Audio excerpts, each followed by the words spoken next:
Nakuhitaji, nishike mkono Bwana, nishike mkono. Shalom, shalom, shalom mtu wa Mungu. Kama kawaida tunakutana tena katika mafundisho ya neno la Mungu.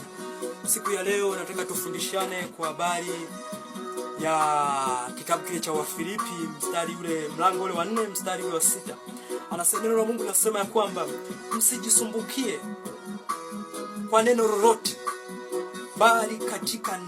bali katika kila neno kwa kusali na kwa kuomba pamoja na kushukuru, na haja zenu zijulikane na Mungu, na amani ya Mungu ipitayo akili zote iwahifadhi mioyo yenu na nia zenu katika Kristo Yesu.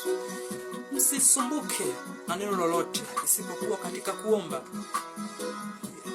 Hili neno linaweza ikawa linatumika kwa namna ya kitofauti tofauti. Biblia inavyosema ya kwamba msijisumbukie kwa neno lolote. Yawezekana ni neno la Mungu, ninasoma neno la Mungu lakini sijalielewa.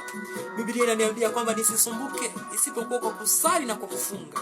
Kwa hiyo ninaweza nikalielewa neno kutoka katika maandiko matakatifu ya Mungu kwa kufunga, katika kusali. Naweza nikalielewa neno la Mungu. Lakini wakati mwingine katika haja mbalimbali tunakuwa tuna neno mbele za Mungu. Hakuna njia nyingine ambayo tunaweza kumuona Mungu, hakuna njia nyingine ambayo tunaweza kumpata Mungu isipokuwa katika kusali, katika kufunga, katika kukesha. Wokovu ni gharama. Wokovu unahitaji kujitoa. Wokovu unahitaji kujitoa katika roho na kweli ili muone Mungu.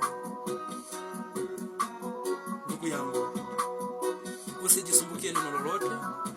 Unapopata shida katika mwengu wa roho, unapopata shida katika mwengu wa mwili, mwambie Yesu katika maombi, katika sifa, katika kushukuru.